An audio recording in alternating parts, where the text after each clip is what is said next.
വലിച്ചു ഊരാൻ പറ്റുന്നതാണ്. കണ്ടോ, പെട്ടെന്ന് ചെയ്യാൻ പറ്റുന്നതാണ്. കറക്റ്റ് നമ്മള് HP 1/20 തയ്ക്കുമ്പോൾ വൈബ്രേഷൻ ഉണ്ടാകാനുള്ള സാധ്യത കൂടുതലാണ്. ഇത് നമ്മൾ ഫ്രീ ആയിട്ടൊന്ന് ഇങ്ങനെ കറക്കി നോക്കാം കാണാം. പിന്നെ ഈ കറങ്ങുന്ന ഇടയിൽ നമ്മൾ ഈ സൂചി ഇറങ്ങുമ്പോൾ സെന്ററിൽ വെച്ചിട്ട് നമ്മൾ എല്ലാവർക്കും പുതിയൊരു വീഡിയോയിലോട്ട് സ്വാഗതം. അപ്പോൾ ആദ്യം തന്നെ ഒരു ഗുഡ് ന്യൂസ് പറഞ്ഞോട്ടെ. നിങ്ങളെല്ലാവരെയും സപ്പോർട്ട് കൊണ്ട് എനിക്ക് 1K സബ്സ്ക്രൈബർ ആയിട്ടുണ്ട്. അപ്പോൾ എല്ലാവരോടും ഹൃദയത്തോട്ട് നന്ദി പറയുന്നു.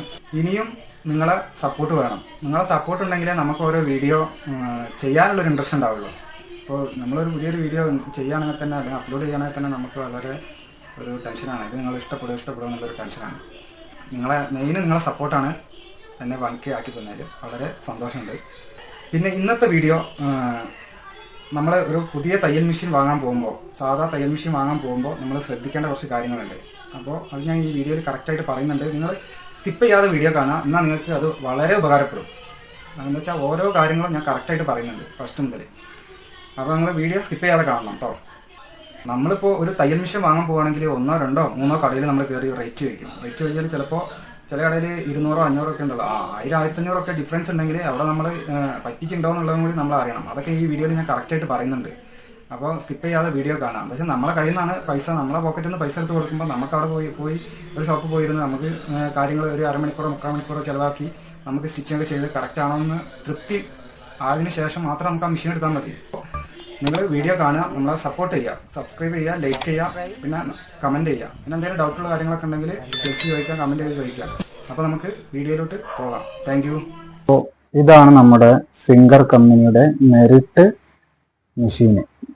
അപ്പോൾ നമ്മൾ ഒരു കടയിൽ പോയിട്ട് മെഷീൻ എടുക്കുമ്പോൾ ശ്രദ്ധിക്കേണ്ട കാര്യങ്ങളാണ് ഞാൻ പറയുന്നത്. ഇതാണ് ഹെഡ്. ടേബിൾ വരുമ്പോൾ അത് കണ്ട ഒരു ലോഗോ കണ്ടോ നിങ്ങൾ, ഒരു S എംബ്ലം, അതിൽ ഒരു തയ്യൽക്കാരൻ. ഇതാണ് ഇതിൻ്റെ ടേബിൾ.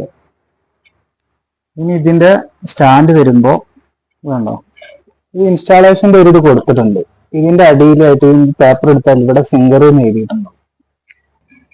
അതുപോലെ ഈ സൈഡിൽ കണ്ടോ, ഇവിടെയും സിംഗർ എന്ന് എഴുതിയിട്ടുണ്ടോ.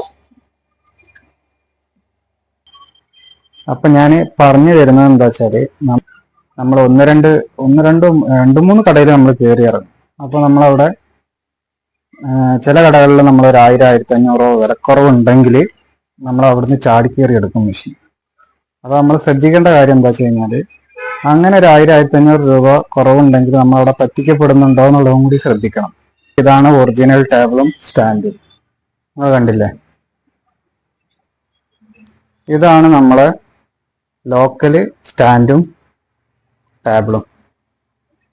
അപ്പൊ നമുക്ക് ആ മെറിറ്റിന്റെ ഹെഡ് ഈ സ്റ്റാൻഡിൽ ഈ ടേബിളിലോട്ട് ഇട്ട് തരികയാണെന്നുണ്ടെങ്കിൽ നമുക്ക് 1000, 1500 രൂപ നമുക്ക് കുറയും. ഇപ്പൊ ഞാൻ കാണിക്കുന്നത് കണ്ടോ, മെറിറ്റ് ഹെഡ് സ്റ്റാൻഡ് ലോക്കലാട്ടോ. ഇങ്ങനെ വരുമ്പോൾ നമ്മൾ ഒരു 1000, 1500 രൂപ കുറവുണ്ടാവും. അപ്പോൾ നിങ്ങൾ മെഷീൻ ഫസ്റ്റ് ടൈം വാങ്ങാൻ പോകുന്നവർ ഇത് മെയിനായിട്ട് ശ്രദ്ധിക്കണം. ചില ഷോപ്പുകാർ നമ്മളോട് പറയും ഈ ഹെഡ് ഈ സ്റ്റാൻഡിലേക്ക് ഇട്ടിരുന്നു കഴിഞ്ഞാൽ ഇത്ര രൂപ കുറയുമെന്ന് പറയും. അപ്പോൾ നമ്മൾ ഈ ലോക്കല് സ്റ്റാൻഡും ടേബിളും വാങ്ങുമ്പോൾ പെട്ടെന്ന് തുരുമ്പ് കയറും, പിന്നെ ടേബിളൊക്കെ പെട്ടെന്ന് കംപ്ലൈൻ്റ് ആവാൻ സാധ്യതയുണ്ട്. അപ്പോൾ നമ്മളത് പ്രത്യേകം മെഷീൻ വാങ്ങാൻ പോകുമ്പോൾ ഫസ്റ്റ് ശ്രദ്ധിക്കേണ്ട കാര്യം ഇതാണ്. നമ്മളൊരു 1000, 1500 കുറവുണ്ട് വെച്ചിട്ട് അവിടെ തന്നെ നമ്മൾ കയറി മെഷീൻ എടുക്കരുത്. ഇങ്ങനെ ഒരു കാര്യം കൂടി നമ്മൾ പ്രത്യേകം ശ്രദ്ധിക്കണം. ഓക്കെ. പിന്നെ നമ്മൾ ശ്രദ്ധിക്കേണ്ട കാര്യം ഈ വീലാണ്. ഇത് നമ്മൾ ഫ്രീ ആയിട്ടൊന്ന് ഇങ്ങനെ കറക്കി നോക്കാം, എന്തെങ്കിലും ബെൻഡായിട്ട് കറങ്ങുന്നുണ്ടോ എന്ന് വെച്ചാൽ ഇങ്ങനെ കുഴപ്പി ഇങ്ങനെ കറങ്ങുന്നുണ്ടോ എന്നുള്ളത് നമ്മൾ നോക്കണം. പിന്നെ നമ്മൾ ശ്രദ്ധിക്കേണ്ട കാര്യം ഇത് കണ്ടോ, ഈ ഹെഡിൻ്റെ ഇതും ഈ ടേബിളും ഒരുപോലെ കണ്ടോ. അപ്പോഴാണ് നമ്മൾ അടിക്കുമ്പോൾ കറക്റ്റായിട്ട് നമുക്കൊരു ഇതുണ്ടാവുള്ളൂ, ഫിനിഷിങ് ഉണ്ടാവുള്ളൂ, ആ തുണി ഇങ്ങനെ നീങ്ങി പോകുമ്പോൾ. അപ്പോൾ ഇത് താഴത്തോട്ട് ഇറങ്ങിയിരിക്കുക, അധികം മേലെ കയറിയിരിക്കുക ചെയ്ത് കഴിഞ്ഞാൽ നമുക്ക് തയ്ക്കുമ്പോൾ വൈബ്രേഷൻ ഉണ്ടാകാനുള്ള സാധ്യത കൂടുതലാണ്. അപ്പൊ ഇത് രണ്ടും ഈക്വൽ ആണോ നോക്കുക. ശ്രദ്ധിക്കേണ്ടത് ഈ വീല് ഇതിങ്ങനെ കറക്കി നോക്കുക. ഇതുണ്ടോ, ഇങ്ങനെ സ്മൂത്തായിട്ട് കറങ്ങണം, സ്മൂത്തായിട്ട് കറങ്ങണം. പിന്നെ ഈ കറങ്ങുന്ന ഇടയിൽ നമ്മൾ ഇതിങ്ങനെ കറങ്ങുമ്പോൾ ഇങ്ങനെ ബെൻഡ് ഉണ്ടായിട്ടുള്ളോ ആ കാര്യം നമ്മൾ ചെക്ക് ചെയ്യണം. പിന്നെ കറക്റ്റായിട്ട് നമ്മൾ ഈ സൂചി ഇറങ്ങുമ്പോൾ പ്രഷർ വുഡിൻ്റെ സെൻറ്ററിലൂടെ പ്രഷർ വുഡിൽ ഇടിക്കുന്നുണ്ടോ ഒന്ന് കറക്റ്റായിട്ട് നോക്കണം. ആ ഹോളിലാണോ കറക്റ്റായിട്ട് ഇറങ്ങണമെന്നുള്ളത് നമ്മൾ ചെക്ക് ചെയ്യണം. പിന്നെ നമ്മൾ ത്രെഡൊക്കെ ഇട്ടതിന് ശേഷം തയ്ച്ച് നോക്കുമ്പോൾ ഇത് കണ്ടോ, ഇതാണ് നമ്മൾ സ്റ്റിച്ച് ലെങ്ത് അഡ്ജസ്റ്റ് ചെയ്യുന്നത്. ഇത് നമ്മൾ യൂസ് ചെയ്തിട്ട് ഇതിൻ്റെ കണ്ടോ, ഇതാണ് സെൻറ്റർ. ഈ സെൻറ്ററിൽ കണ്ടോ, ഇവിടെ ബ്ലാക്കും ഇവിടെ ഗോൾഡൻ കളറുമാണ് കൊടുത്തിട്ടുള്ളത്. ഇവിടെ എത്തുമ്പോൾ നമ്മൾ സ്റ്റിച്ചിങ് ഉണ്ടാവില്ല. സ്റ്റിച്ചിങ് പറഞ്ഞാൽ തുണി നിന്ന് സ്ഥലത്ത് നിന്ന് തന്നെ അങ്ങനെ അടിക്കും, മൂവ് ചെയ്യില്ല. അപ്പോൾ നമ്മളിത് കുറച്ചിങ്ങനെ ഒരു 30, 15, 10, 7 അങ്ങനെയാണ് ഇത് പോകുന്നത്. അപ്പോൾ നമ്മളൊരു 30-ലിടുമ്പോൾ ചെറിയ സ്റ്റിച്ച്, 15 അതിനെക്കാട്ടും കുറച്ചും കൂടി വലുത്, അങ്ങനെ 7-ലെത്തുമ്പോൾ വലിയ സ്റ്റിച്ച്. അതുപോലെ ഇത് മൊത്തമായിട്ട് താഴത്തേക്ക് ഇതുവരെ പോയിട്ട് നിൽക്കുകയാണെങ്കിൽ റിവേഴ്സിലെ മെഷീൻ പോവുള്ളൂ. അപ്പോൾ ഇതിങ്ങനെ കുറച്ച് മുകളിൽ പിന്നെ താഴത്തേക്ക് ഇങ്ങനെ ആക്കുകയാണെന്നുണ്ടെങ്കിൽ നമ്മൾ സ്റ്റിച്ച് ചെയ്യുമ്പോൾ കെട്ടിടുക എന്ന് പറയും. തുണി ബാക്കോട്ടും മുന്നോട്ടും ഇങ്ങനെ പോകും ഇതിങ്ങനെ ആക്കുമ്പോൾ. അപ്പോൾ ഇതൊക്കെ കറക്റ്റ് ആണെന്ന് നോക്കുക. ഇപ്പോൾ ഞാൻ ഫസ്റ്റ് പറഞ്ഞ മുതലുള്ള കാര്യങ്ങളൊക്കെ നമ്മൾ മെഷീനിൽ ഫുള്ളായിട്ട് ഒരു അരമണിക്കൂറോ 3/4 മണിക്കൂറോ നമ്മൾ ഇരുന്ന് നല്ലോണം ഓയിലൊക്കെ കൊടുത്ത് നല്ലോണം സ്റ്റിച്ച് ചെയ്ത് സൗണ്ടും കാര്യങ്ങളൊക്കെ നല്ലോണം നോക്കിയിട്ട് ക്ലിയർ ചെയ്തിട്ട് നമ്മൾ മെഷീൻ വാങ്ങിക്കുക. പിന്നെ കുറേ പേർക്കുള്ള സംശയമാണ് ഈ സാധാ മെഷീനിൽ മോട്ടർ ഫിക്സ് ചെയ്യാൻ പറ്റുമോ ഇല്ലേ എന്നൊക്കെ. അപ്പോൾ നമുക്ക് ഈ സാധാ മെഷീനിൽ മോട്ടർ ഫിക്സ് ചെയ്യാം. അതിൻ്റെ കാര്യം എന്താണെന്ന് വെച്ച് കഴിഞ്ഞാൽ ഞാൻ നിങ്ങൾക്ക് കറക്റ്റ് മനസ്സിലാക്കി തരാം. ഇപ്പോൾ ഈ സിംഗർ എന്ന് എഴുതിയത് ഇത് ഇന്ത്യൻ്റെ സാധനം, ഇത് ചൈനയുടെ സാധനമാണ്. കറക്റ്റ് നമ്മൾ HP 1/20 എന്ന് എഴുതിയണില്ലേ, ഇങ്ങനെയാണ് ശരിക്കുള്ള ഒരു മോട്ടർ വരുന്നത്. ഇതിൽ നമ്മൾ ഈ RPM റൊട്ടേഷൻ പെർ മിനിറ്റ് എന്നാണ്. 6600 ഒരു മിനിറ്റിൽ നമ്മൾ ഏത് ഫുള്ള് സ്പീഡിൽ അടിക്കുകയാണെന്നുണ്ടെങ്കിൽ 6600 സ്റ്റിച്ച് നമുക്ക് കിട്ടും. അപ്പോൾ ഇത് നോക്കിയിട്ടാണ് 1/20 നോക്കിയിട്ടാണ് നമ്മൾ ശരിക്ക് മെഷീന് മോട്ടർ ഫിക്സ് ചെയ്യേണ്ടത്.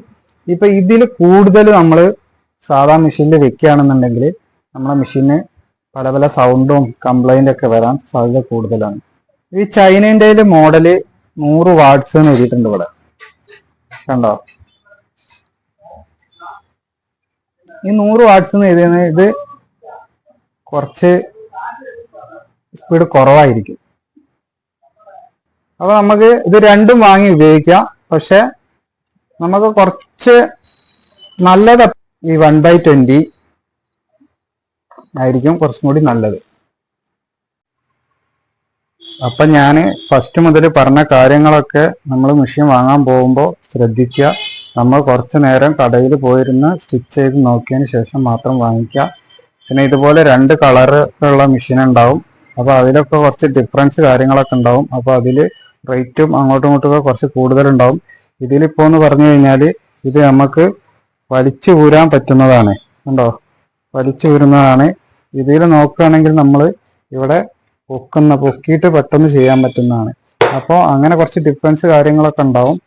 അപ്പോൾ അങ്ങനെ മെഷീനിന് കുറച്ച് അങ്ങോട്ടും ഇങ്ങോട്ടും റേറ്റ് വ്യത്യാസങ്ങളൊക്കെ വരും. അതല്ലാതെ മറ്റുള്ള കാര്യങ്ങളൊക്കെ നല്ലോണം ചെക്ക് ചെയ്യുക. നിങ്ങൾക്ക് ഈ വീഡിയോ ഇഷ്ടപ്പെട്ട് കഴിഞ്ഞാൽ സബ്സ്ക്രൈബ് ചെയ്യുക, ലൈക്ക് ചെയ്യുക. ഇനിയിപ്പോൾ അടുത്ത വീഡിയോ ഞാൻ ചെയ്യുന്നുണ്ട്. മെഷീൻ വാങ്ങിക്കഴിഞ്ഞതിന് ശേഷം നമ്മൾ സ്റ്റിച്ചിങ് ഒക്കെ എങ്ങനെ ചെയ്യേണ്ടത് എന്നുള്ള കാര്യങ്ങളൊക്കെ ഞാൻ അടുത്ത വീഡിയോ ചെയ്യുന്നുണ്ട്. അപ്പോൾ അതിന് നോട്ടിഫിക്കേഷൻ വേണമെങ്കിൽ നിങ്ങൾ എൻ്റെ ബെല്ലൈക്കൺ എനേബിൾ ചെയ്യുക. അപ്പോൾ താങ്ക് യു വാച്ചിങ് വീഡിയോ.